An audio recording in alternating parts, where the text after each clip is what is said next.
Semua orang dari Lanyumen, mengapa kalian tidak memberi kami masing-masing 3 saudara sebotol Qinmai dan kami akan memberikan tempat duduk kalian. 3 prajurit Lingmai di meja lain berkata kepada semua orang dari Lanyumen. Ketiga pria ini semuanya berusia 30-an dan tampak agak lelah. Mereka jelas merupakan pejuang independen yang telah ada sejak lama. Kakak senior Zhao tampak acuh tak acuh dan berkata, saya hanya bisa memberimu 1 botol. Setelah mendengar ini, ketiganya ragu-ragu sejenak, tetapi memutuskan untuk menyerahkan tempat duduk mereka dan menukarnya dengan sebotol Qinmai dan. Meskipun hanya ada 1 botol, bagi prajurit individu seperti mereka, sebotol Qinmai dan sudah sangat langka. Setelah meminum pil itu, mereka bertiga pergi. Murid Lanyumen yang telah meminta pria bertopi bambu itu menyerahkan tempat duduknya mendengus, melotot ke arah pria bertopi bambu itu, lalu duduk bersama orang-orang Lanyumen lainnya. Pria bertopi bambu itu memiliki senyum tipis di wajahnya. Dia tidak bereaksi sama sekali dan tetap duduk di sana sambil bersandar, tampak agak malas. Semua orang dari Lanyumen, apakah kalian juga akan memasuki lembah Ibel kekacauan? Tanya beberapa prajurit yang tersebar. Kakak senior Zhao menjawab dengan tenang lalu kenapa? Melihat sikap kakak senior Zhao yang tidak begitu baik, lelaki itu tidak peduli dan berkata sambil tersenyum saya punya saran untuk Anda. Lebih baik tidak pergi dalam beberapa hari ini. Mengapa? Kakak senior Zhao bertanya sambil mengerutkan kening. Pria itu menjelaskan, dalam beberapa hari terakhir, banyak Raja Ibel telah muncul di luar lembah Ibel kekacauan, dan 2 pangeran dari negara bagian Qin telah membawa para ahli ke lembah Ibel kekacauan. Jika Anda masuk sekarang, Anda mungkin akan mengalami banyak masalah. Setelah mendengar apa yang dikatakan orang itu, ekspresi kakak senior Zhao menjadi serius. Yang membuatnya serius bukanlah berita kemunculan Raja Ibel, melainkan kenyataan bahwa 2 pangeran dari negara Qin telah memasuki lembah Ibel. Ini bukan masalah kecil. Lagi pula, Lanyumen juga merupakan kekuatan milik negara Qin dan bergantung pada negara Qin. Tetapi mereka tidak mendapat berita sama sekali dan tidak menyadari bahwa 2 pangeran Qin telah memasuki lembah Ibel kekacauan. Bagaimana kau tahu bahwa 2 pangeran telah memasuki lembah Ibel kekacauan? Tanya saudara senior Zhao. Meskipun dia enggan berbicara dengan para prajurit secara individu, namun masalah ini sangatlah penting dan tidak bisa diabaikan. Dia harus menjelaskannya dengan jelas. Prajurit yang tersebar berusia 40-an itu berkata, 10 hari yang lalu, banyak orang melihat dengan mata kepala mereka sendiri bahwa 2 pangeran datang dan membawa banyak penguasa kerajaan ke lembah Ibel kekacauan. Itu tidak mungkin palsu. Mendengar perkataannya itu, alis kakak senior Zhao semakin berkerut. Tampaknya berita itu benar. 2 pangeran dari negara Qin benar-benar datang ke sini dan memasuki lembah Ibel kekacauan. Tetapi mengapa 2 pangeran datang ke sini? Apa yang mereka lakukan di sini? Saudara Zhao, meskipun ada 2 pangeran di lembah Ibel kekacauan, itu tidak ada hubungannya dengan kita. Mengapa kamu terlihat begitu sedih? Tanya Suster Yao. Kakak senior Zhao menggelengkan kepalanya meskipun itu tidak ada hubungannya dengan kita, jika kita juga memasuki lembah Ibel kekacauan dan bertemu dengan orang-orang dari keluarga kerajaan di sana, maka akan ada masalah. Mungkin kedua pangeran itu memiliki sesuatu yang rahasia. Jika kita bertemu dengan mereka, saya khawatir akan sulit untuk menyelesaikannya dengan damai.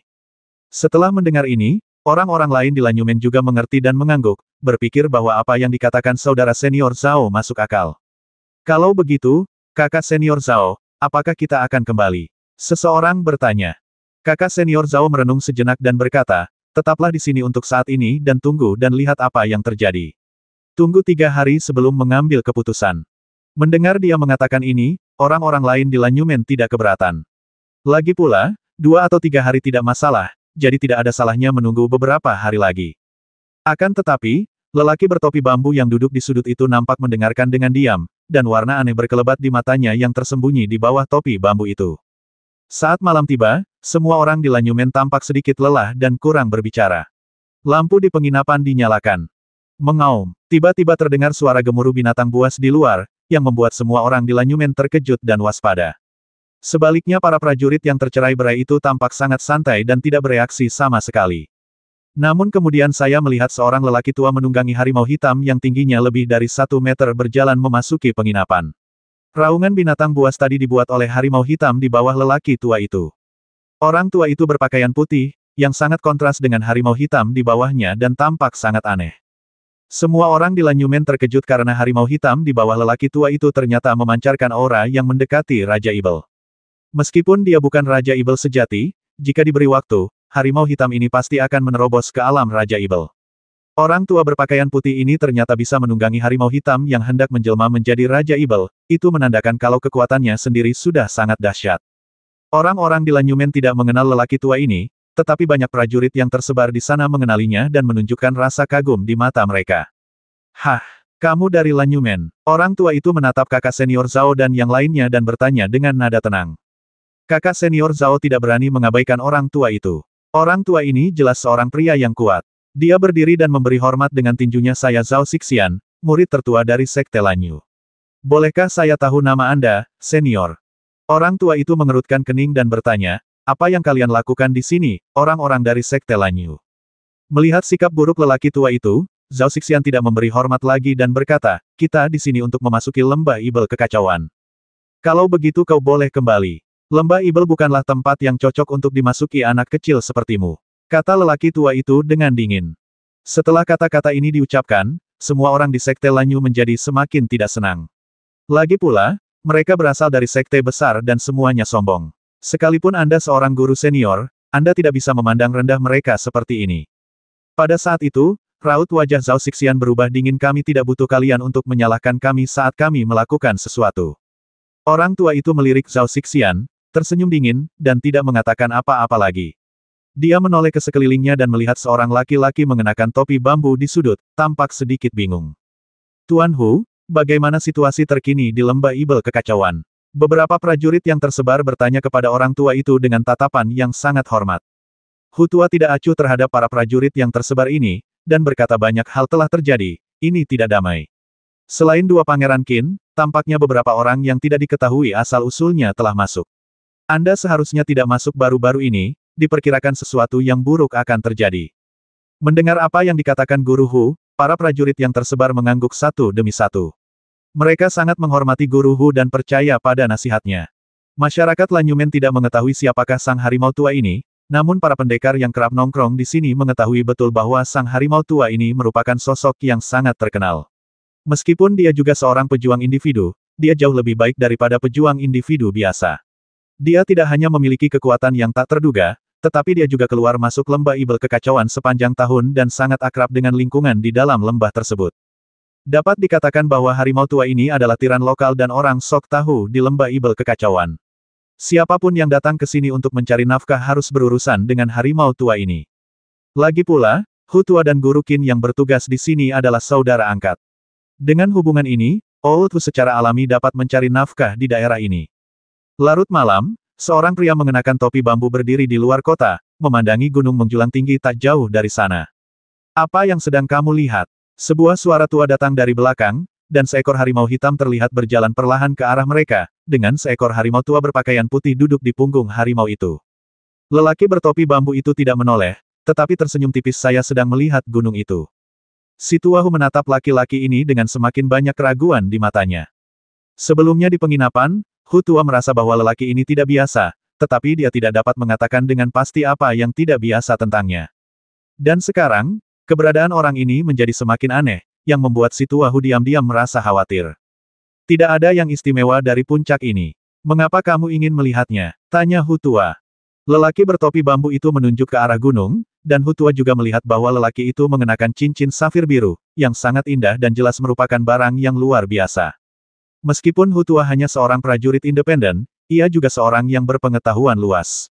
Dia tahu bahwa cincin safir itu luar biasa dan tidak semua orang bisa memilikinya.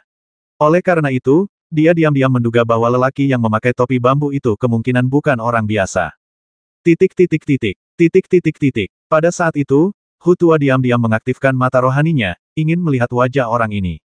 Namun, dia tidak menyangka bahwa ketika kekuatan mata spiritualnya diaktifkan, yang dapat dia lihat hanyalah awan kabut, dan dia tidak dapat melihat wajah atau latar belakang pria itu sama sekali. Tampaknya orang ini sendiri adalah kabut yang membuat orang tidak dapat melihat apa-apa. Si tua Hu diam-diam terkejut. Mata rohaninya dianggap sangat kuat, tetapi dia tetap tidak dapat melihat apapun.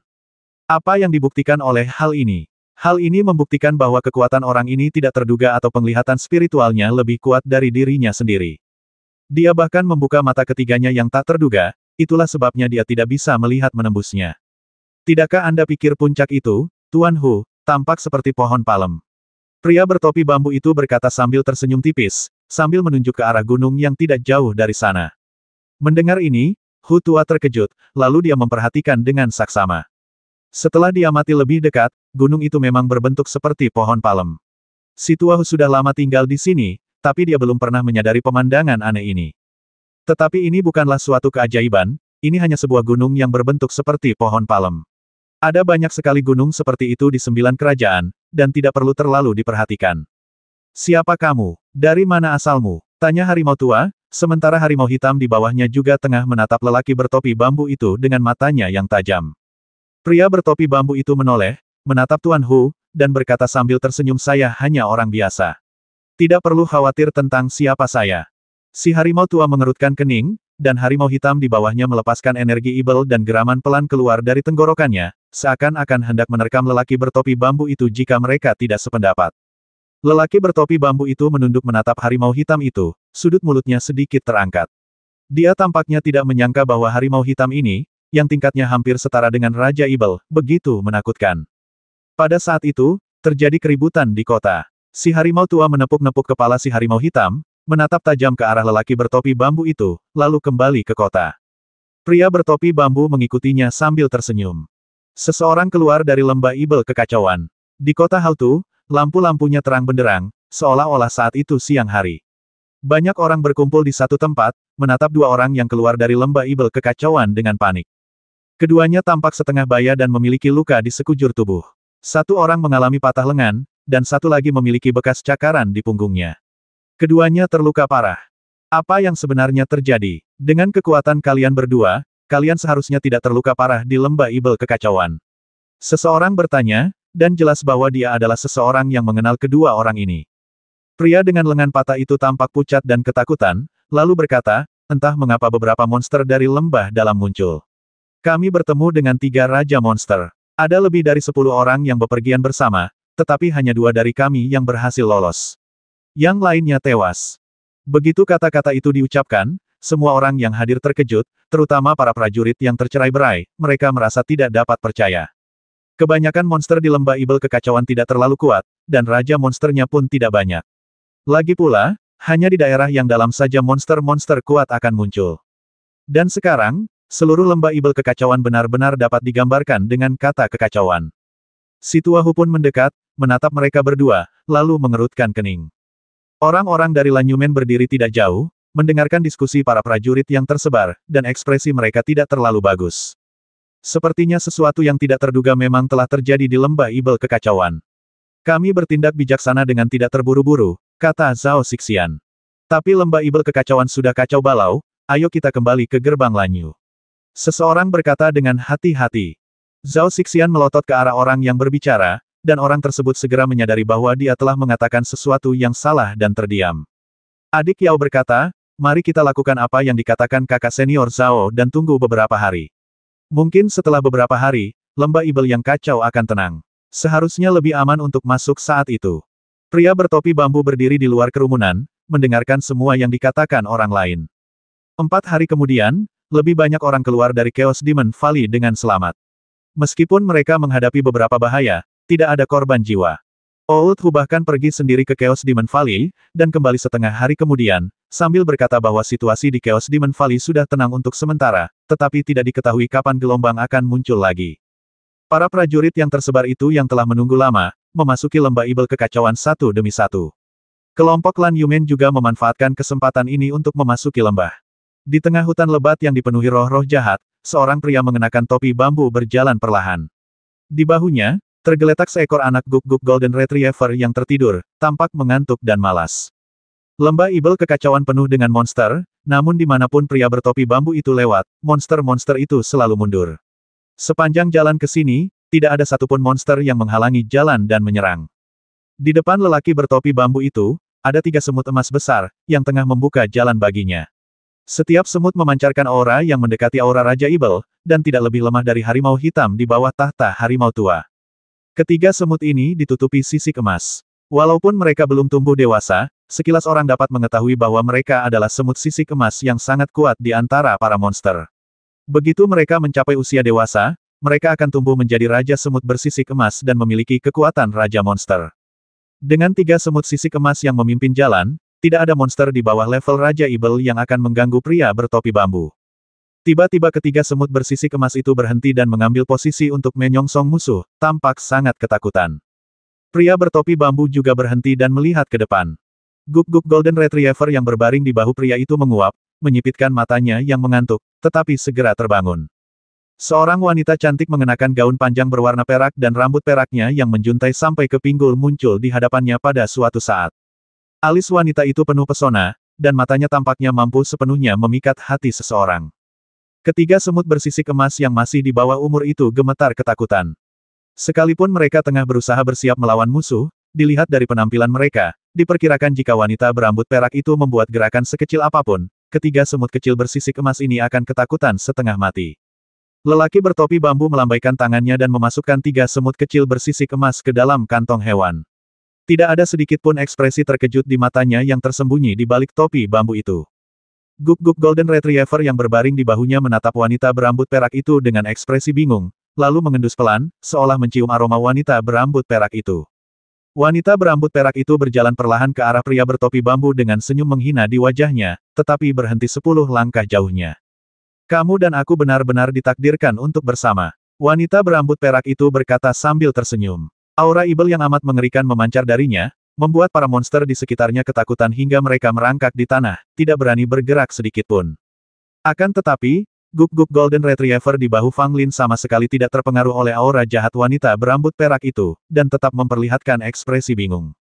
Kerudung hitam di bawah topi bambu berkibar sedikit, memperlihatkan sedikit wajah lelaki itu, yang cukup tampan dan awet muda.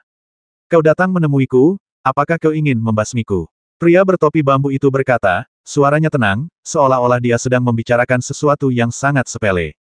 Wanita berambut perak itu terkekeh, kau benar, aku memang ingin membasmimu. Titik. Begitu dia selesai berbicara, terlihat jelas niat membasmi di kedalaman mata wanita itu. Dia melangkah maju, seolah hendak menyerang lelaki bertopi bambu itu. Pria bertopi bambu itu tidak bergerak sama sekali, seolah-olah dia sama sekali tidak menyadari aura pembasmi yang mengerikan dari pihak lainnya. Tangan kanannya membelai lembut cincin biru tua di jarinya, dan guk-guk Golden Retriever di bahunya menggonggong 2 kali pada wanita itu. Hah! Wanita berambut perak itu segera memperhatikan cincin biru kerajaan di jari pria bertopi bambu dan tampak waspada. Sebagai monster, intuisinya tentang bahaya sangat tajam. Cincin di tangan pria bertopi bambu membuatnya merasa sangat terancam, jadi dia tidak berani bertindak gegabah. Guk-guk, anak guk-guk Golden Retriever itu menggonggong, dan keagungan yang tak terlihat tiba-tiba menyebar. Keagungan itu menyebabkan wanita berambut perak di seberangnya mengubah ekspresinya secara drastis dalam sekejap. Perhatiannya tiba-tiba beralih dari cincin itu ke guk-guk Golden Retriever itu, matanya penuh dengan keterkejutan dan kengerian. Bagaimana ini mungkin? Wanita berambut perak itu diam-diam berseru dalam hatinya. 2 gonggongan guk-guk Golden Retriever tadi benar-benar membuatnya merasakan ketakutan yang mendalam di dalam darahnya. Ini hampir tak terbayangkan. Garis keturunannya hampir berada pada posisi teratas di antara para monster. Tidak mungkin hal seperti itu terjadi. Kecuali jika garis keturunan guk-guk Golden Retriever itu bahkan lebih mengerikan daripada miliknya. Apakah kamu masih ingin menyerangku? Pria bertopi bambu itu berkata sambil tersenyum tipis. Ekspresi wanita berambut perak itu berubah dingin, aura pembasminya masih ada, tetapi tidak sekuat sebelumnya. Saya belum menyelesaikan masalah sebelumnya dengan Anda. Wanita berambut perak itu berkata dengan dingin. Pria bertopi bambu itu merentangkan tangannya dan berkata, aku di sini. Kalau kamu mau menyelesaikan masalah denganku, lakukan saja. Tapi menurutku kamu tidak akan sembrono seperti itu. Ini bukan gayamu. Benar, ini memang bukan gaya wanita berambut perak. Dia tidak akan pernah melakukan sesuatu tanpa merasa yakin. Entah itu cincin biru kerajaan di tangan orang lain atau guk-guk Golden Retriever yang misterius, semuanya membuatnya merasa terancam. Dalam situasi ini, mustahil baginya untuk bertindak sewenang-wenang. Kau sangat berani. Kau benar-benar berani menghadapiku seperti ini. Di 9 negara yang luas ini, tidak banyak orang yang memenuhi syarat untuk berbicara langsung denganku. Wanita berambut perak itu berkata dengan ekspresi tertahan. Pria bertopi bambu itu berkata, kau tiba-tiba muncul di hadapanku. Aku tidak ingin berbicara denganmu. Kalau tidak, sebaiknya kau pergi sekarang. Aku akan berpura-pura tidak pernah melihatmu dan tidak akan memberitahu siapapun. Biarkan aku pergi. Kau tahu apa yang akan terjadi di sini. Kata wanita berambut perak itu sambil tersenyum.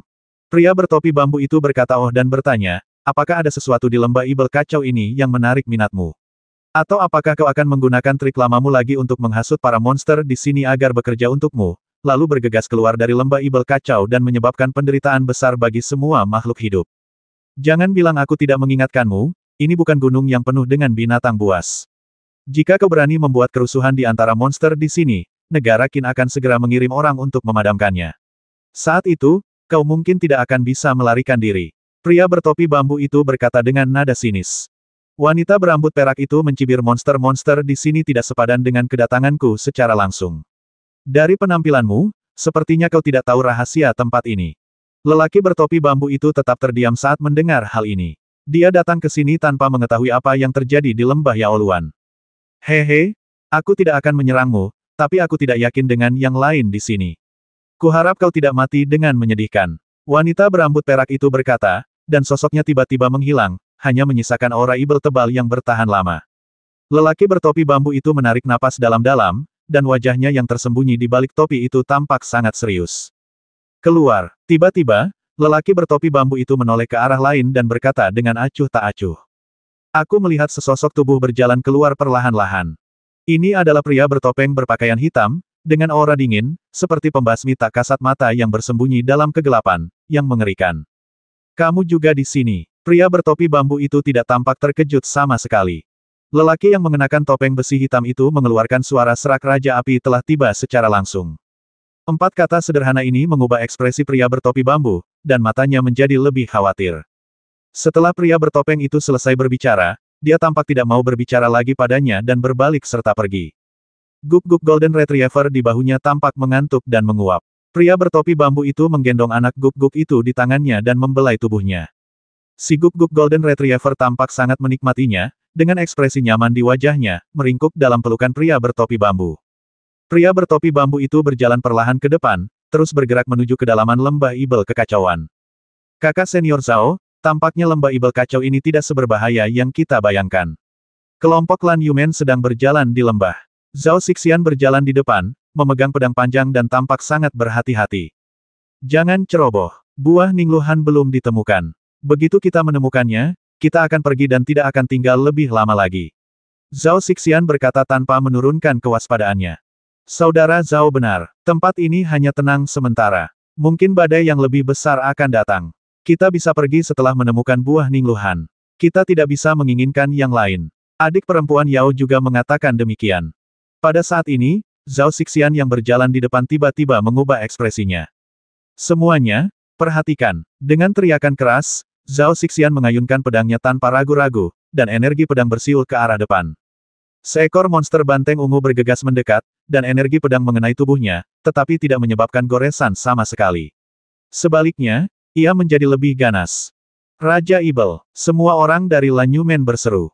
Seekor banteng ungu raksasa, tingginya lebih dari 3 orang, menginjak tanah dengan keempat kukunya yang kuat, sambil menimbulkan suara gemuruh. Di tengah aura Ibel, ia melesat maju menuju orang-orang dari Lan Yumen. Semua orang di Sekte Lanyu ketakutan dan panik. Seekor binatang Ibel setingkat Raja Ibel tengah menyerang mereka. Ini adalah bencana bagi mereka. Raja Ibel setara dengan orang kuat di alam tulang roh, dan di antara lebih dari 10 orang di Sekte Lanyu, hanya Zhao Xixian dan Suster Junior Yao yang telah memasuki alam tulang roh tingkat pertama dan merupakan yang terkuat. Menghadapi banteng raksasa ungu yang menyerang, Zhao Xixian dan Suster Junior Yao sama sekali tidak ragu-ragu. Mereka menggabungkan kekuatan dengan pedang mereka untuk melawan banteng raksasa ungu. Awalnya, Zhao Xixian berpikir, jika dia dan Suster Junior Yao bergabung, mereka berdua memiliki kultivasi tulang spiritual, mereka seharusnya bisa menghadapi Raja Ibel. Tetapi ketika mereka benar-benar bertarung, dia menyadari bahwa dia terlalu naif. Banteng raksasa ungu itu jelas bukan pendatang baru di kerajaan Raja Ibel. Telah dipromosikan ke ranah Raja Ibel untuk waktu yang lama dan setidaknya telah mencapai tingkat ketiga dari transformasi kelima. Sekalipun Zhao Xixian dan Suster Junior Yao bergabung, mereka tidak akan sebanding dengan banteng ungu raksasa ini. Apalagi tubuh monster ini sangat mengerikan dan sulit dilukai oleh pedang maupun pisau. Kekuatannya bahkan lebih menakjubkan. Untuk sesaat, Zhao Xixian dan Suster Junior Yao benar-benar tertekan dan mundur selangkah demi selangkah. Tampaknya mereka akan dikalahkan kapan saja. Melihat situasi ini, anggota Lan Yumen lainnya panik dan tidak tahu harus berbuat apa. Jika Zhao Xixian dan adik perempuan Yao dikalahkan, mereka akan menjadi rapuh seperti anak ayam yang menghadapi banteng ungu raksasa ini. Pada saat kritis, Zhao Xixian juga menjadi kejam. Dia menempelkan tas 9 istana di pinggangnya dan mengorbankan harta sekte yang dibawanya. Cahaya mengalir, dan sebuah lonceng biru besar terbang keluar, membawa kekuatan aneh, melayang di atas banteng ungu raksasa. Cahaya biru jatuh, dan tubuh Raja Ibel banteng raksasa langsung terpengaruh. Api biru aneh menyembur keluar dari lonceng dan jatuh seperti api dari langit. Oh, meskipun kulit dan daging Raja Ibel banteng raksasa itu keras dan hampir tidak dapat terluka oleh pedang dan pisau, nyala api biru itu sangat aneh.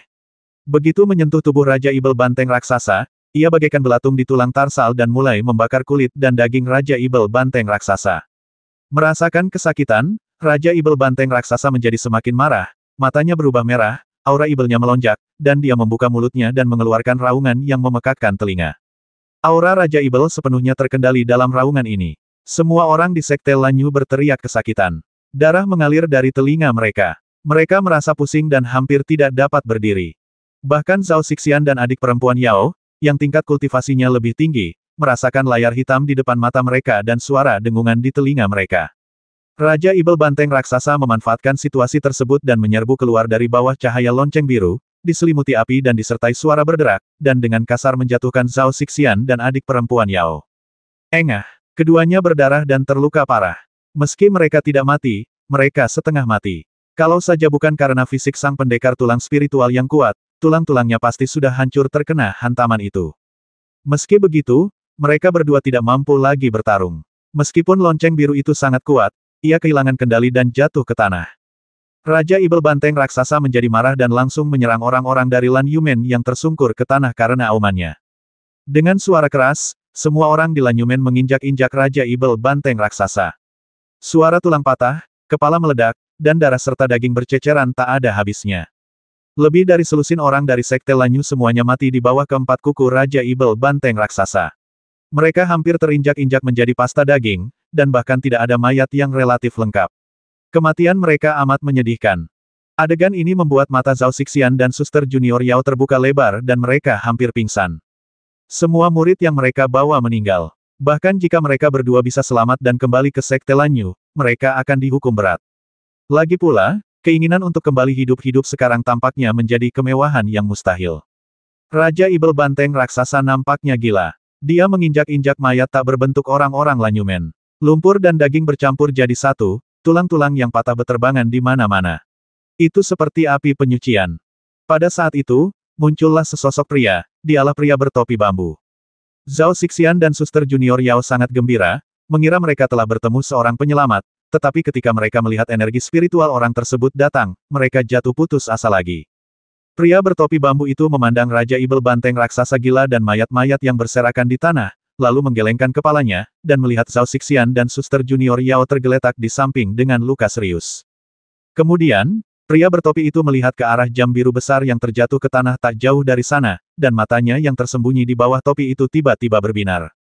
Di tengah tatapan Zhao Xixian dan suster junior Yao yang hampir panik, lelaki bertopi bambu berlari ke arah lonceng biru dan tanpa berkata apa-apa, mengambilnya lalu memasukkannya ke dalam tas 9 istana.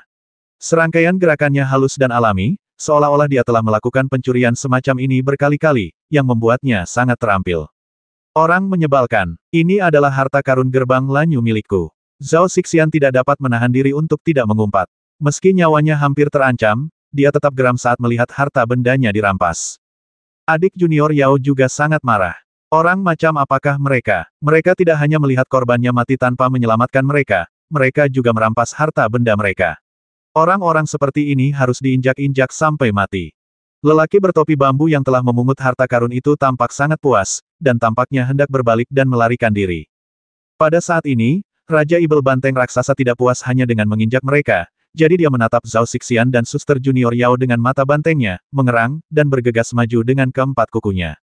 Zhao Xixian dan pria lainnya sangat ketakutan hingga mereka mencoba melarikan diri, tetapi rasa sakit di tubuh mereka dan luka-luka mereka sangat parah sehingga mustahil untuk melarikan diri. Raja banteng raksasa menyerang dan mereka berdua benar-benar putus asa. Baiklah, karena aku telah mengambil harta karunmu, aku akan menyelamatkanmu sekali saja, tapi hanya sekali. Pria bertopi bambu itu tiba-tiba berhenti dan mendesah, guk-guk Golden Retriever di bahunya menggonggong 2 kali pada Raja Ibel banteng raksasa. Raja Ibel banteng raksasa yang tadinya sangat gila, tiba-tiba tersadar kembali, dan raut ketakutan tampak di matanya. Dia mengabaikan segalanya dan melarikan diri dengan api di sekujur tubuhnya. Zhao Xixian dan Suster Junior Yao sama-sama tercengang. Apa yang sedang terjadi? Mengapa Raja Ibel Banteng Raksasa melarikan diri? Ketika mereka berbalik, mereka bahkan lebih terkejut lagi. Bagaimana mungkin lelaki bertopi bambu yang tadi ada di sana menghilang dalam sekejap mata? Kakak senior Zhao, apa yang harus kita lakukan sekarang? Adik Yao bertanya dengan nada getir. Zhao Xixian pucat dan tampak sedih. Semua murid yang dibawanya telah mati, hanya mereka berdua yang tersisa. Sekarang semuanya sudah berakhir. Sekalipun mereka dapat kembali ke Lanyumen hidup-hidup, mereka tidak dapat lolos dari hukuman yang paling berat. Kita pergi dulu dari sini, kita harus segera meninggalkan tempat terkutuk ini. Zhao Xixian berkata, dan mereka berdua menyeret tubuh mereka yang terluka dan meninggalkan tempat berdarah ini. Lelaki bertopi bambu yang mendapat keuntungan itu melaju dengan cepat sepanjang jalan tanpa menemui rintangan apapun. Tuan, kita bertemu lagi. Disertai dengan auman harimau, tiba-tiba muncullah lelaki tua berpakaian putih yang menunggangi harimau hitam dan menghalangi jalan lelaki bertopi bambu itu. Si tua Hu menghalangi jalan, sambil menatap laki-laki bertopi bambu itu dengan sepasang mata tuanya yang keruh, tampak berniat jahat. Pria bertopi bambu itu tersenyum tipis dan berkata, "Mengapa Tuan Hu menghalangi jalan? Apakah Anda akan merampok saya?" Si harimau tua sedang menunggangi punggung si harimau hitam dan hendak berbicara ketika tiba-tiba harimau hitam di bawahnya merintih dan benar-benar merangkak turun sambil gemetar. Si harimau tua tercengang. Harimau hitam yang dijinakkannya memiliki garis keturunan yang luar biasa dan hendak berubah menjadi Raja Ibel, tetapi pada saat ini ia merangkak di tanah karena ketakutan.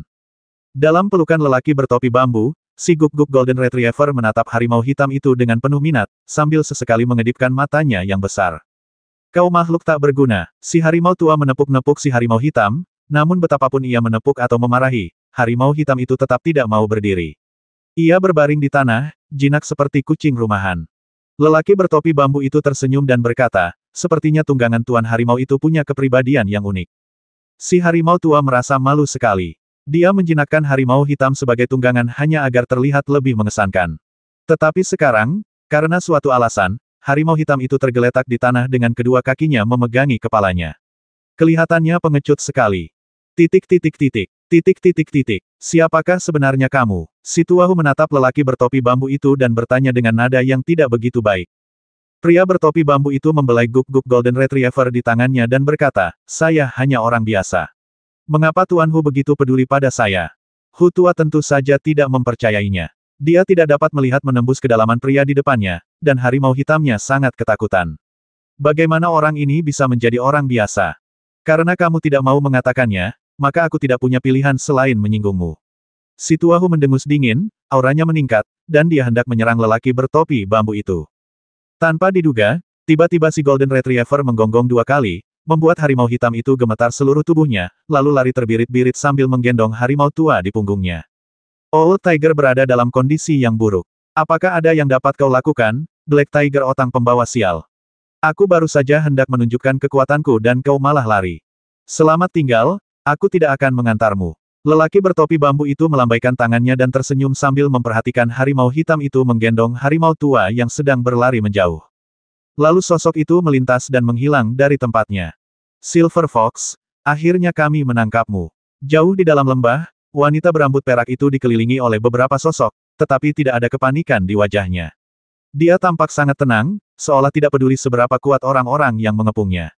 "Apa gunanya kau menangkapku?" Wanita berambut perak itu memandang orang-orang ini dengan jijik, dengan sedikit sarkasme di bibirnya. Total ada 6 orang, 2 pemuda berdiri lebih jauh dan tidak terlibat, sedangkan 4 lelaki tua lainnya mengelilingi wanita berambut perak itu ke arah manapun dia bisa melarikan diri.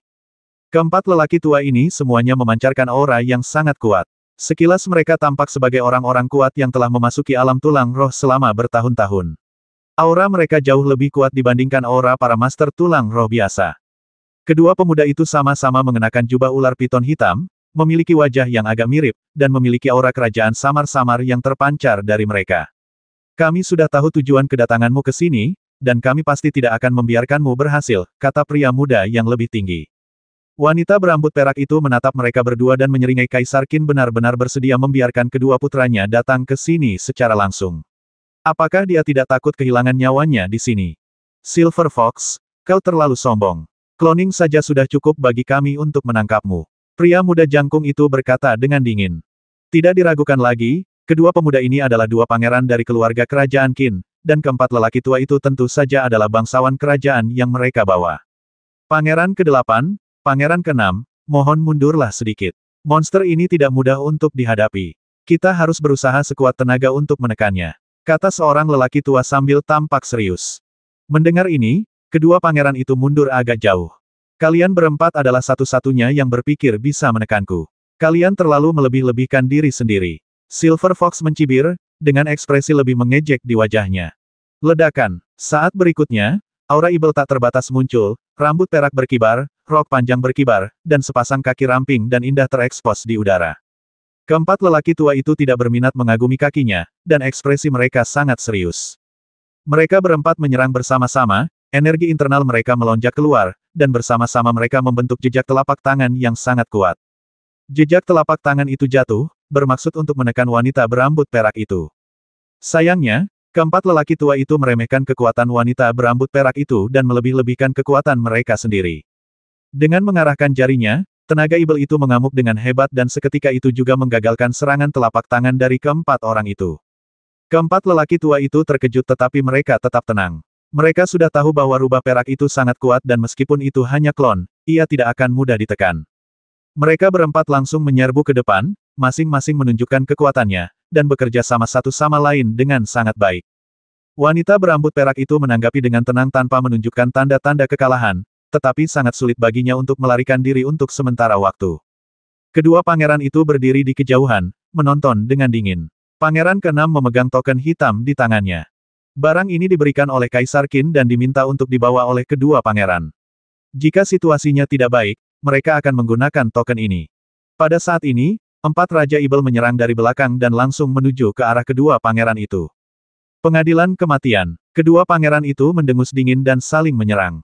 Masing-masing dari mereka berhadapan dengan dua Raja Ibel dan secara mengejutkan tidak kalah.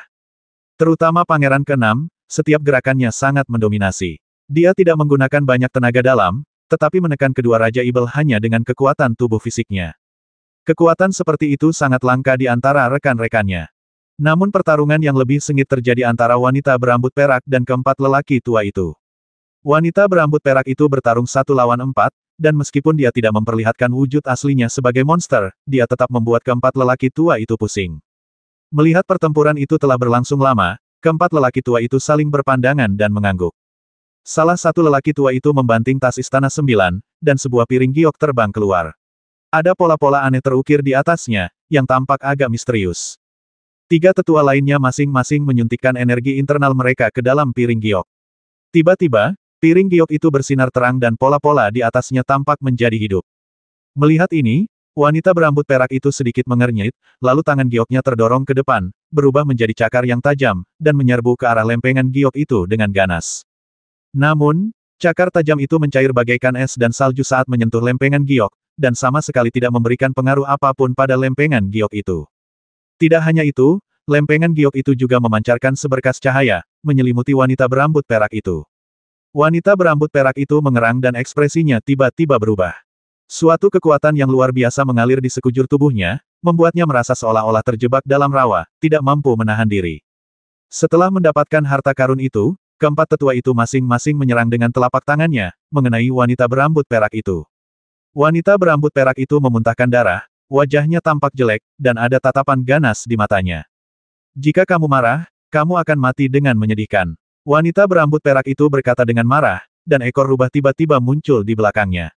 Silver Fox, kenapa kau tidak menyerah saja? Keempat tetua itu berteriak serempak. Kekuatan lempengan giok itu menjadi semakin besar, menekan wanita berambut perak itu hingga dia hampir tidak bisa bergerak. Tiba-tiba, ekor rubah di belakangnya menyapu dengan kekuatan yang luar biasa dan menghantam pelat giok dengan keras. Piringan giok itu langsung melayang miring, cahayanya menghilang, dan kekuatannya pun sirna. Keempat tetua itu terkejut. Mereka tidak menyangka bahwa wanita berambut perak itu begitu sakti, bahkan harta yang mereka korbankan pun tidak mampu mengalahkannya sepenuhnya. Wanita berambut perak itu melepaskan diri dari tekanan lempengan giok. Meskipun dia dipenuhi dengan niat membasmi, dia tahu bahwa tidaklah pantas untuk terus terlibat dengan orang-orang ini pada saat ini. Dia bergerak dan mundur. Mau pergi. Melihat rubah perak hendak melarikan diri, Pangeran keenam mendengus dingin, dan tanpa ragu sedikit pun, token hitam di tangannya segera terbang keluar. Token hitam itu pecah di udara, dan tiba-tiba sebuah jari yang sangat padat muncul. Begitu jari ini muncul, wajah wanita berambut perak itu menampakkan kengerian. Kaisar Qin, wanita berambut perak itu menggertakkan giginya dan berlari semakin cepat, hampir putus asa untuk melarikan diri. Titik titik titik, titik titik titik. Jari itu bergerak lurus ke arah wanita berambut perak itu, dan dalam sekejap mata, jari itu menembus tubuhnya. Engah, darah bercucuran, wajah wanita berambut perak itu langsung pucat pasi, dan tubuhnya terjatuh ke bawah.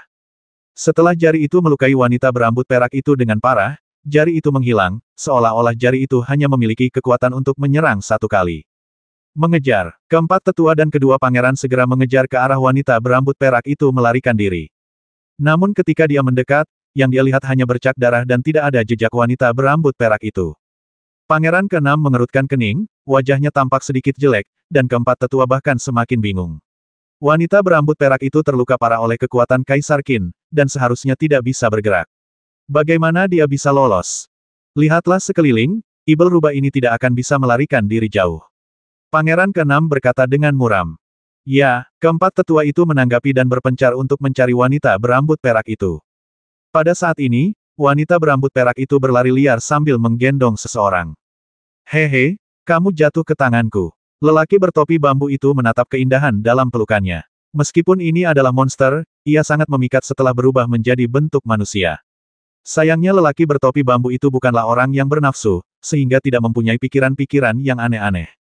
Wanita berambut perak itu tampak pucat dan ada lubang berdarah di perutnya, tetapi dia adalah monster dengan tubuh yang kuat, jadi dia tidak akan mati bahkan dengan luka serius seperti itu.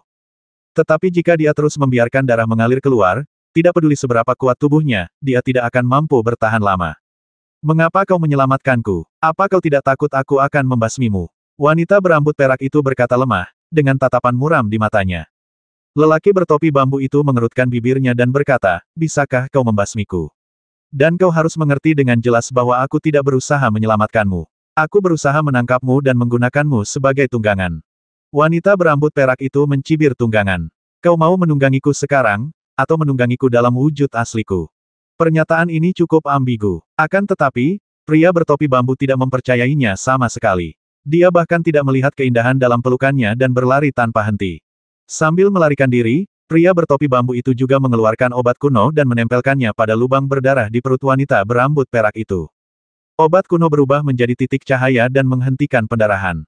Namun luka yang dialami wanita berambut perak itu masih serius. Dia tidak dapat bergerak dan hanya bisa membiarkan pria bertopi bambu memeluknya. Baumu sangat kuat seperti rubah. Orang-orang itu mungkin akan mengejarmu sampai ke sini, kata lelaki bertopi bambu itu sambil berlari. Wanita berambut perak itu menggertakkan giginya. Meskipun dia seekor rubah, dia tidak memiliki bau rubah. Paling-paling, dia memiliki aura ibel khusus yang dapat dengan mudah diperhatikan dan dikejar. Aku sudah memikirkan ide yang bagus. Pria bertopi bambu itu bergumam dalam hati, lalu ia menamparkan tas 9 istana dan mengeluarkan sebuah botol giok. Apa yang sedang kamu lakukan? Wanita berambut perak itu menjadi waspada, tidak tahu apa yang akan dilakukan pria ini. Pria bertopi bambu tidak menjelaskan dan menuangkan isi botol giok langsung ke wanita itu. Benda ini dapat menutupi roh jahat dalam dirimu, kata lelaki bertopi bambu itu seraya tangannya terus bergerak. Wanita berambut perak itu segera mencium bau yang sangat khas. Tidak bau, tetapi tidak sedap juga. Tapi benda ini memang berguna. Ia dapat segera menutupi aura setan dan membuatnya hampir tidak terdeteksi. Setelah melarikan diri ke kedalaman lembah, pria bertopi bambu berhenti, meletakkan wanita itu dalam pelukannya, dan menghela napas lega. Wanita itu segera mulai menyembuhkan luka-lukanya, tetapi ada aura dominan yang melekat di tubuhnya, mencegah luka-lukanya pulih sama sekali. Pria bertopi bambu itu meliriknya dan berkata sambil tersenyum, jangan terburu-buru menyembuhkan lukamu. Ada hal-hal yang perlu kau ceritakan padaku. Wanita berambut perak itu berkata dengan dingin apa yang ingin kau ketahui dariku. Apa tujuanmu? Pria bertopi bambu itu bertanya langsung. Setelah terdiam sejenak, wanita berambut perak itu mencibir sekalipun aku memberitahumu, itu tidak ada hubungannya denganmu. Pria bertopi bambu itu sedikit mengernyit tidakkah kau ingin mengatakannya? Wanita berambut perak itu berkata, kau harus tahu apa yang ingin kulakukan. Aku datang ke sini untuk menyingkirkan semua rintangan. Apakah ada kendala bagi Anda di sini? Tanya lelaki bertopi bambu. Wanita berambut perak itu mencibir tentu saja ada, dan itu adalah rintangan terbesarku. Jika aku tidak menyingkirkannya, aku tidak akan dapat mencapai tujuan akhirku. Mendengar hal itu, lelaki bertopi bambu itu diam-diam terkejut. Apakah disinilah sebenarnya rintangan terbesar Silver Fox berada? Namun, pernyataan ini tidak jelas, dan dia tidak dapat menebak rintangan apa yang ada di lembah ibel kekacauan yang membuat rubah perak itu begitu ketakutan. Ini hanya salah satu kloninganmu. Jika ini benar-benar rintangan terbesarmu, mengapa kau tidak datang ke sini sendiri? Tanya lelaki bertopi bambu itu dengan bingung. Wanita berambut perak itu meliriknya dan berkata, apakah menurutmu tubuh asliku belum datang? Pria bertopi bambu itu terkejut dan tidak bertanya lagi.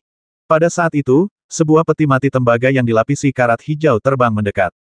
Lelaki bertopi bambu itu memfokuskan pandangannya, dan saat ia melihat peti mati tembaga hijau berkarat, ia tahu siapa pengunjung itu, dan tanpa ragu sedikit pun, ia meninjunya. Ledakan, peti mati perunggu itu melayang mundur, lalu tiba-tiba ada sesosok tubuh yang meloncat keluar dari dalamnya. Ia merentangkan kedua telapak tangannya dan menyerbu langsung ke arah laki-laki bertopi bambu itu.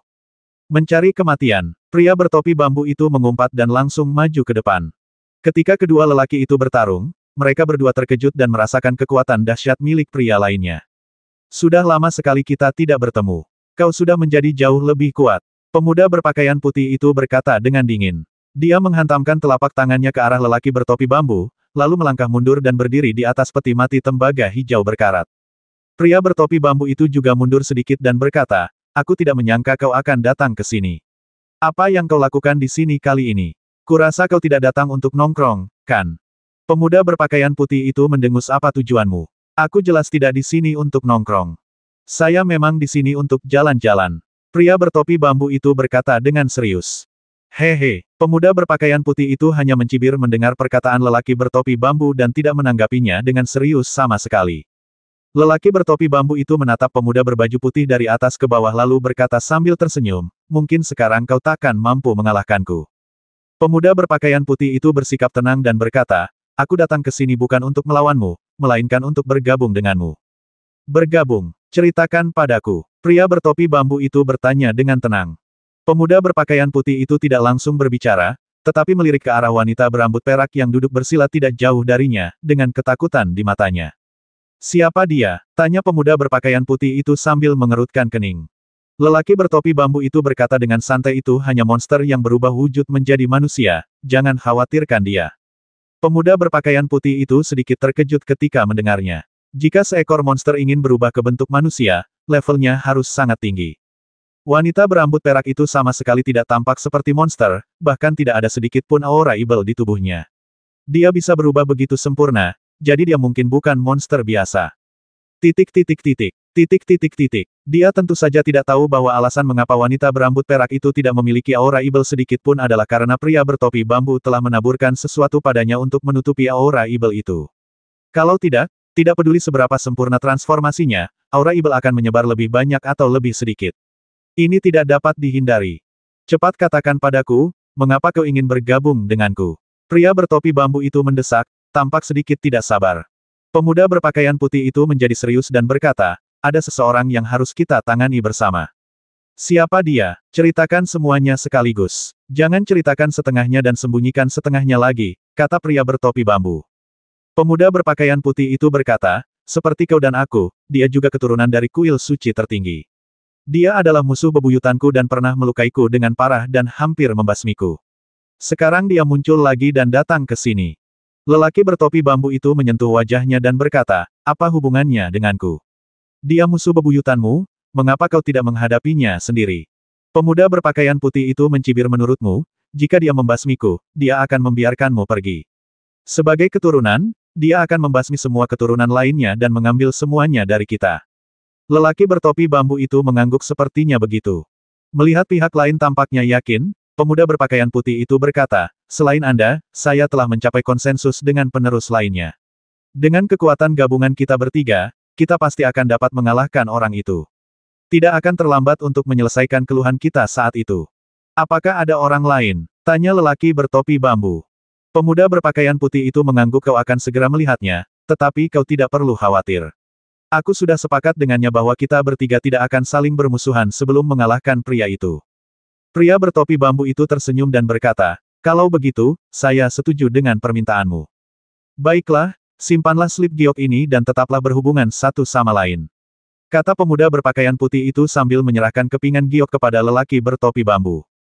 Pria bertopi bambu menimbangnya dan memasukkan batu giok itu ke dalam tasnya. Pemuda berpakaian putih itu menatap sekali lagi ke arah wanita berambut perak yang tak jauh darinya, lalu melangkah ke peti mati tembaga hijau berkarat dan segera pergi. Kau bahkan tidak tahu siapa orang yang dibicarakan anak itu, namun kau menyetujuinya begitu saja. Apa kau tidak takut digunakan sebagai senjata dan menjadi pion di tangan orang lain? Wanita berambut perak itu berkata dengan nada sarkasme. Lelaki bertopi bambu itu tersenyum tipis sulit untuk mengatakan siapa yang memegang senjata dan siapa yang menjadi bidak catur sekarang. Wanita berambut perak itu hanya mencibir dan tidak banyak bicara. Dia lebih fokus pada penyembuhan lukanya. Apakah posisi Demon Sein benar-benar menarik bagimu? Pria bertopi bambu bertanya saat dia tidak ada kerjaan. Wanita berambut perak itu meliriknya dengan ekspresi mengejek di wajahnya. Pria bertopi bambu itu merasa malu ini sepertinya tidak masuk akal. Binatang ibel manapun mungkin ingin menjadi orang suci ibel. 3 hari kemudian, luka-luka wanita berambut perak itu sedikit pulih dan dia mampu berjalan sendiri, tetapi jejak aura dominasi Kaisar Qin masih ada di tubuhnya. Pria bertopi bambu telah melepaskannya, memperlihatkan wajahnya. Tidak lain adalah Fang Lin yang datang jauh-jauh dari kota Haiyue. Awalnya, Fang Lin berencana datang ke lembah ibel kekacauan untuk menimba pengalaman, membasmi beberapa monster, memurnikan beberapa ramuan, dan meningkatkan kekuatannya. Dia tidak punya ide lain. Tetapi baru setelah dia datang ke kota Hautu mengenakan topi bambu, dia merasa bahwa lembah ibel yang kacau ini tidak sesederhana itu. Lembah ibel kekacauan telah menjadi tempat di mana kekacauan akan segera muncul, dengan orang-orang dari semua lapisan masyarakat berdatangan, membuat lembah ibel kekacauan menjadi semakin misterius. Meskipun Fang Lin tidak berniat terlibat, dia juga terlibat. Saat itu, dia tidak bisa melihat situasi dengan jelas dan hanya bisa melangkah satu langkah pada satu waktu. Menyelamatkan wanita berambut perak itu adalah langkah berisiko yang dilakukan Fang Lin, tetapi saat ini, tampaknya wanita berambut perak itu tidak akan menimbulkan ancaman apapun baginya. Tentu saja, tindakan pencegahan yang diperlukan masih diperlukan, dan Fang Lin telah diam-diam mempelajari beberapa trik padanya. Tiba-tiba, Fang Lin bergerak tidak seperti biasanya. Dia menamparkan tas Istana 9, namun yang menjadi sasarannya bukanlah slip giok, melainkan seseorang dari aliansi alkimia yang menghubunginya menggunakan lencana alkemis. Duan Qilin. Fang Lin mengeluarkan lencana dan tahu siapa yang menghubunginya. Itu adalah Duan Qilin, salah satu dari 9 penjaga Liga Dan. Setelah beberapa kontak, Fang Lin mengerutkan kening, ekspresinya terus berubah, seolah-olah dia sedang memikirkan sesuatu. Menurut percakapan, Duan Qilin juga datang ke lembah ibel kekacauan, dan dia tidak sendirian, tetapi datang bersama 2 orang lainnya dari 9 penjaga Liga Dan. Karena Fang Lin pernah mengungkapkan keberadaannya, Duan Qilin menghubungi Fang Lin dan bertanya apakah dia benar-benar berada di lembah ibel kekacauan. Dari pesan Duan Qilin, Fang Lin mengetahui rahasia yang mengejutkan, dan juga mengerti mengapa begitu banyak orang berkumpul di lembah ibel kekacauan yang tidak begitu penting. Ada berita bahwa terakhir kali generasi Demon Sein sebelumnya muncul sebelum dia menghilang adalah di lembah ibel caotik ini. Meskipun berita ini kemungkinan besar salah, kita tetap perlu mengonfirmasinya. Oleh karena itu, semua pihak di 9 negara mengirim orang untuk datang secara terbuka atau diam-diam, dan Liga Dan tidak terkecuali. 3 dari 9 penjaga Liga Dan berkumpul. Sekarang, Fang Lin akhirnya mengerti mengapa rubah perak berubah wujud menjadi manusia dan datang ke sini. Tampaknya dia khawatir kalau ada yang menemukan jejak Demon Sein generasi sebelumnya, jadi dia datang ke sini untuk menghentikannya. Memikirkan hal ini, Fang Lin tidak dapat menahan diri untuk tidak mendesah, betapa malang nasibnya. Dia hanya ingin datang ke sini untuk menimba pengalaman, tapi malah terlibat dalam masalah yang merepotkan seperti ini. Lembah ibel kekacauan kecil ini kemungkinan akan segera menjadi tempat pertarungan berbagai kekuatan dari 9 negara dan klan monster. Tidak seorang pun tahu seberapa besar konflik yang akan terjadi. Di bawah pohon kuno yang menjulang tinggi, ada banyak mayat tergeletak dalam posisi berserakan, di antaranya ada 7 atau 8 Raja Ibel, yang meninggal secara tragis di sini. Di bawah tajuk pohon, ada sesosok tubuh dengan tangan di belakang punggungnya, menatap ke arah pohon. Salam untuk Raja Api. Belasan orang muncul dengan tenang, berlutut dengan satu kaki, dan memberi penghormatan serempak. Untuk memecahkan misteri hilangnya Demon Sein sebelumnya, semua pihak dari 9 negara telah berkumpul di sini. Suasananya benar-benar ramai. Sang Raja Api berbalik. Wajahnya sangat biasa, jenis yang tidak akan mempunyai ciri-ciri khusus jika ditampilkan di tengah keramaian. Akan tetapi mata Sang Raja Api sangatlah aneh. Mata kirinya berwarna biru, seperti bola api, dengan kobaran api yang mengambang di udara. Mata kanannya putih bersih, tanpa cahaya sedikit pun. Sekilas tampak seolah salah satu matanya buta. Tuan Api, kami telah mengetahui bahwa ketiga target balai pembantaian tersembunyiku telah tiba di sini. Seorang pria berpakaian hitam berkata dengan hormat. Sang Raja Api tampak normal, tersenyum dan sangat lembut. Dia sama sekali tidak seperti pembasmi menakutkan seperti yang dikabarkan, yang bisa merenggut nyawa seseorang hanya dengan menjentikkan jarinya. Siapa tiga orang itu? Katakan padaku, apakah ada yang layak mendapat perhatianku? Tanya Sang Raja Api.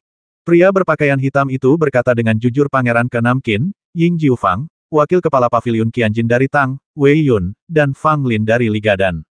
Mendengar hal ini, Raja Api mendesah pelan dan menggelengkan kepalanya, tampak sangat kecewa. Kaisar Qin memiliki 12 putra. Putra ke-6, Ying Jiufang, tidak begitu menonjol dan tidak sepadan dengan usahaku. Ahli alkimia termuda di Liga Alkimia. Konon katanya dia telah membuka mata ketiganya di level spiritual vein. Dia memang sedikit menarik, tapi masih terlalu lemah. Tidak sepadan dengan usahaku. Dia Wei Yun dari paviliun Qianjin. Meski masih muda, dia punya kekuatan. Orang ini sepadan dengan usahaku yang tak tertahankan. Sang Raja Api berbicara lembut, seolah mengomentari ketiga orang ini. Sekelompok pria berpakaian hitam dari aula pembasmian tersembunyi mendengarkan dengan diam, dan tidak ada seorang pun yang berani menanggapi. Salah satu dari mereka mengenakan topeng besi hitam. Gu Hanshan lah yang berdiri di depan. Huo Jun tiba-tiba menatap Gu Hanshan dan berkata sambil tersenyum sepertinya Fang Lin dari Liga dan selalu menjadi targetmu. Gu Hanshan menjawab bawahanku tidak cukup kuat dan bukan tandingannya. Raja Api bersenandung, namun tidak banyak bicara. Seolah dia tidak peduli bahwa Gu Hanshan telah gagal dalam serangan berulang kali terhadap Fang Lin. Karena kita sudah di sini, kita tidak bisa datang ke sini dengan sia-sia. Kita masih harus melakukan apa yang seharusnya kita lakukan. Aku akan menyerahkan Ying Jiufang dan Fang Lin kepadamu untuk diurus. Aku juga akan mengurus Wei Yun dari paviliun Qianjin. Kata Huo Jun sambil melambaikan tangan kepada semua orang. Aku patuh pada perintahmu. Mendengar hal itu, orang-orang berpakaian hitam itu segera bubar, meninggalkan hanya Raja Api seorang diri, yang masih berdiri di bawah pohon kuno itu, tenggelam dalam pikirannya. Sesaat kemudian, terdengar suara langkah kaki dan seseorang datang ke sisi Sang Raja Api. Dia mengabaikan keagungan Raja Api dan berjalan berdampingan dengannya. Dia tidak menunjukkan tanda-tanda gugup dan tampak cukup tenang dan santai. Lelaki ini kelihatannya berusia awal 30-an, tetapi matanya sudah tua, rambut panjangnya acak-acakan dan berkibar, dan punggungnya dibalut sebilah pisau dengan kain. Huo Jun tidak terkejut dengan kedatangan orang ini, dan bahkan tersenyum. Kamu di sini juga? Tanya Sang Raja Api, meskipun itu adalah pertanyaan yang sangat tidak berarti. Ya, pengunjung itu mengangguk sedikit dan menjawab sederhana, sikapnya tampak agak dingin. Aneh sekali ada yang berani memperlakukan Raja Api dengan sikap sedingin itu, tapi Raja Api sama sekali tidak menampakkan amarahnya, malah terlihat sudah terbiasa dengan hal itu. Kau sudah lama tidak muncul. Kenapa kau muncul sekarang? Apakah banyak orang di dunia ini yang layak mendapatkan pedangmu? Tanya Sang Raja Api. Pria itu tampak acuh tak acuh dan berkata, beberapa orang yang harus dibasmi dibiarkan hidup terlalu lama. Huo Jun tersenyum, melirik pisau yang diikat dengan kain di belakang pria itu, dan berkata, apakah pisaumu masih setajam dulu? Selama lawan cukup kuat, pisau ini akan tetap tajam, kata pria itu. Huo Jun mengangguk itu bagus. Balai pembasmian tersembunyi diberangkatkan, dan kedua pangeran Qin diserang. Jika mereka tidak dilindungi oleh keempat penguasa kerajaan di sekitar mereka, kedua pangeran itu akan berada dalam bahaya besar. Namun Hidden Killing Hall masih gagal. Keempat tetua itu sangat kuat, dan kedua pangeran itu membawa banyak harta kerajaan bersama mereka, sehingga mereka berhasil mengusir para pembasmi dari balai pembantaian tersembunyi. Adapun target lainnya Fang Lin, orang-orang dari Hidden Killing Hall tidak pernah dapat menemukannya. Tampaknya Fang Lin selalu mampu mengantisipasi pergerakan musuh dan selalu berada selangkah lebih maju dari mereka, menyebabkan para pembasmi dari Hidden Killing Hall satu persatu luput dari perhatian di lembah. Para pembasmi dari Hidden Killing Hall sungguh bingung. Masing-masing dari mereka adalah master dan tindakan mereka sangat rahasia, jadi bagaimana Fang Lin bisa menghindar lebih dulu? Hanya Fang Lin dan Gu Hanshan yang tahu alasan di balik ini. Setelah menghindari serangan dari Hidden Killing Hall, Fang Lin dan wanita berambut perak memasuki gunung. Ada banyak monster di tempat ini, tetapi karena kehadiran wanita berambut perak, tidak ada monster yang berani mendekat. Aku tidak tahu kau punya seseorang yang mendukungmu di Hidden Killing Hall. Kau cukup cakap, kata wanita berambut perak itu.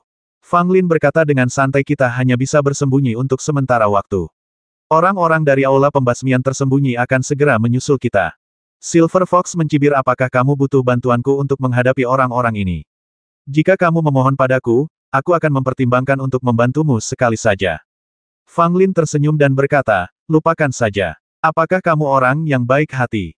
Tentu saja, jika kau mau menanamkan darah IBL-ku dan menjadi budak manusiaku, aku akan menyelesaikan semua masalah merepotkan ini untukmu.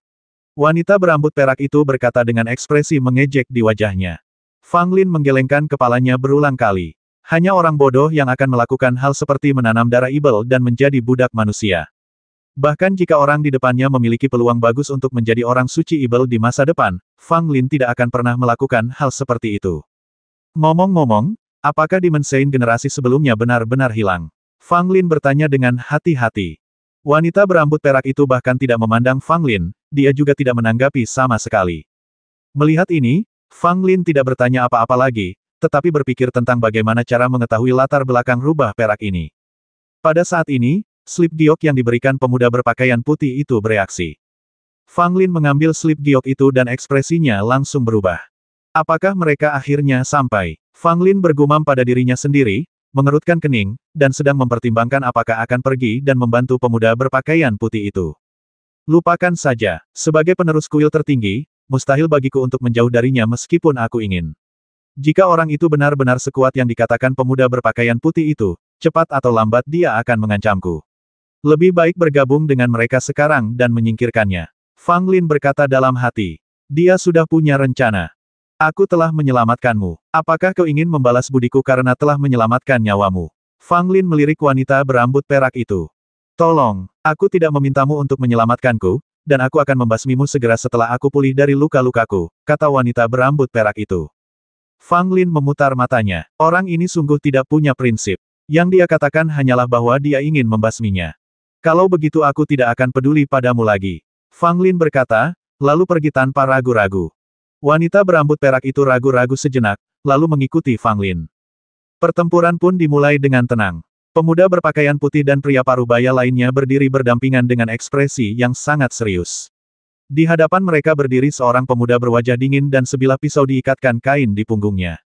Pemuda berpakaian putih dan pria parubaya itu tampak sangat tidak senang, terutama pemuda berpakaian putih, yang memiliki sedikit rasa takut di matanya. Dia adalah seorang jenius yang menjadi terkenal 100 tahun yang lalu, tetapi ketika dia berada di puncak karirnya, dia bertemu dengan pria dengan pisau di punggungnya dan mengalami kekalahan yang menyedihkan. Paku-paku pembasmi jiwa ditusukkan ke tubuhnya, dan baru-baru ini paku-paku itu akhirnya dicabut. Tetapi sekarang, ketika ia bertemu lagi dengan orang itu, pemuda berpakaian putih itu masih merasakan ketakutan di dalam hatinya.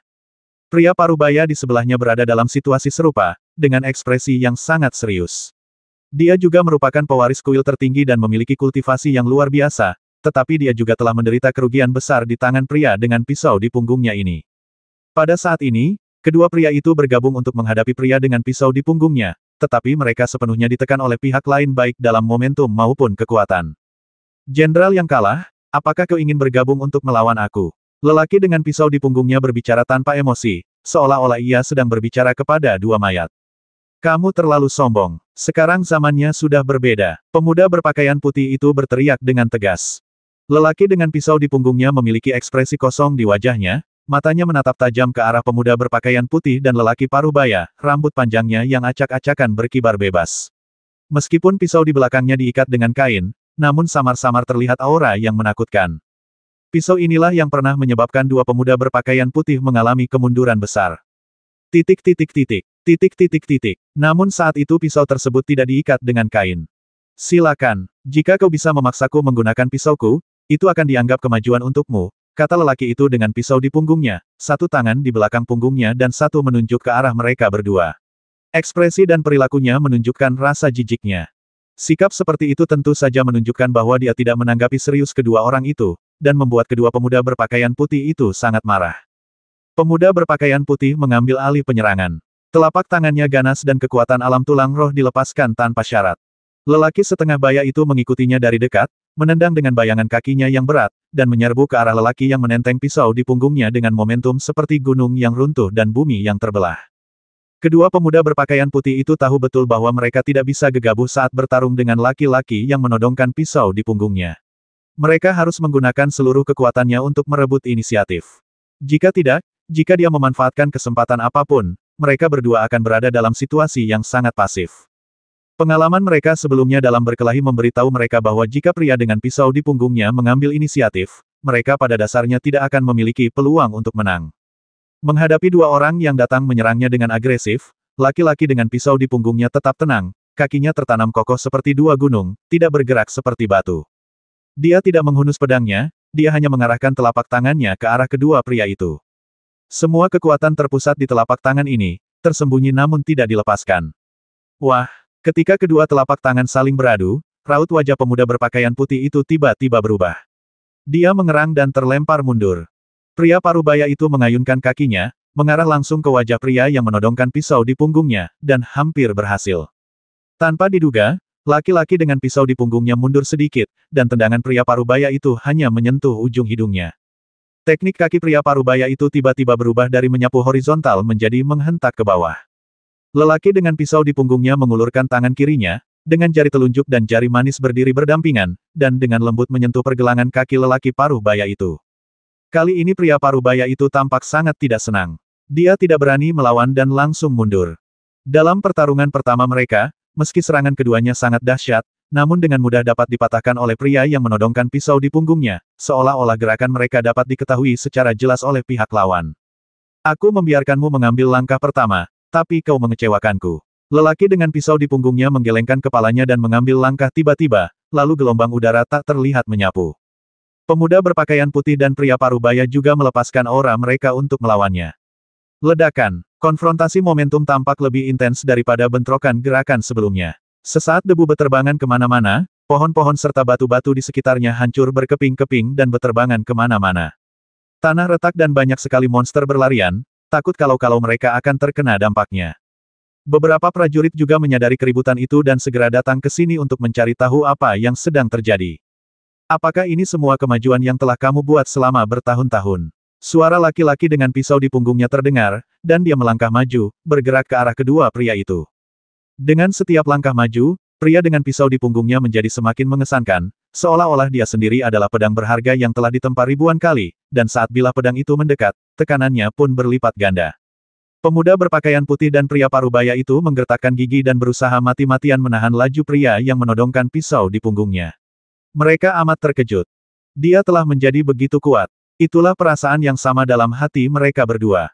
Kedua pemuda berpakaian putih itu sudah menduga kalau laki-laki yang menenteng pisau di punggungnya itu pasti lebih menakutkan dari sebelumnya, tetapi kini mereka juga sudah tidak sama lagi dengan sebelumnya, jadi mereka masih merasa agak percaya diri.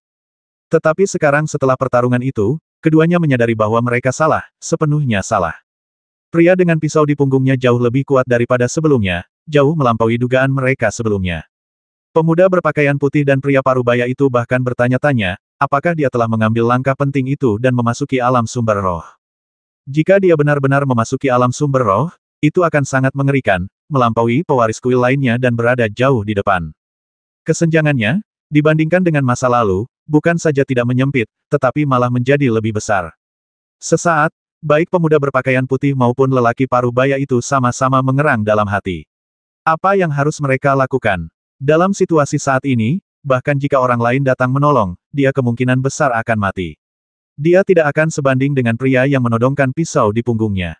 Ledakan. Setelah 7 langkah berturut-turut, pria dengan pisau di punggungnya mencapai momentum puncaknya, dan dia tampak seperti raja yang tak terkalahkan. Engah. Pemuda berpakaian putih dan pria parubaya itu tiba-tiba tidak dapat melawan, menyemburkan darah, dan terlempar mundur lagi. Kedua pewaris kuil tertinggi adalah yang terbaik di antara rekan-rekannya, dan ketika mereka bergabung, akan sulit menemukan lawan. Tetapi saat ini, menghadapi pria dengan pisau di punggungnya, keduanya benar-benar berada dalam posisi yang tidak menguntungkan dan bahkan menunjukkan tanda-tanda kekalahan. Yang paling sulit diterima oleh keduanya adalah bahwa pisau di punggung pria itu belum digunakan. Ini adalah hal yang paling menakutkan, karena saat itu, pisau ini adalah senjata terkuat orang ini, dan dia berada dalam kondisi paling sempurna saat menggunakan pisau. Dan sekarang, tanpa perlu menghunus pedangnya, dia telah menindas kedua pria itu. Kekuatan seperti itu membuat kedua pemuda berpakaian putih itu merasa putus asa. Tanpa ragu-ragu, tahu bahwa ia tidak bisa terus seperti ini, pria parubaya itu mengambil langkah maju dan sedikit cahaya muncul di lengannya. Saat berikutnya, Lelaki parubaya itu menyerbu keluar, mengayunkan tinjunya dengan kuat bagaikan bintang. Ayo! Lelaki dengan pisau di punggungnya berteriak, dan juga meninju dengan kedua tangannya, mengeluarkan kekuatan yang luar biasa. Wah! Wah! Serangkaian suara teredam terdengar, dan kekuatan lengan pria parubaya itu meningkat beberapa kali lipat. Dia benar-benar menangkis tinju pria yang menodongkan pisau di punggungnya dan melawannya dengan kekuatan yang sama. Pemuda berpakaian putih itu pun memanfaatkan kesempatan itu, peti mati tembaga hijau berkarat itu pun terbang keluar dan menghantam tepat ke kepala laki-laki itu dengan pisau di punggungnya. 1040.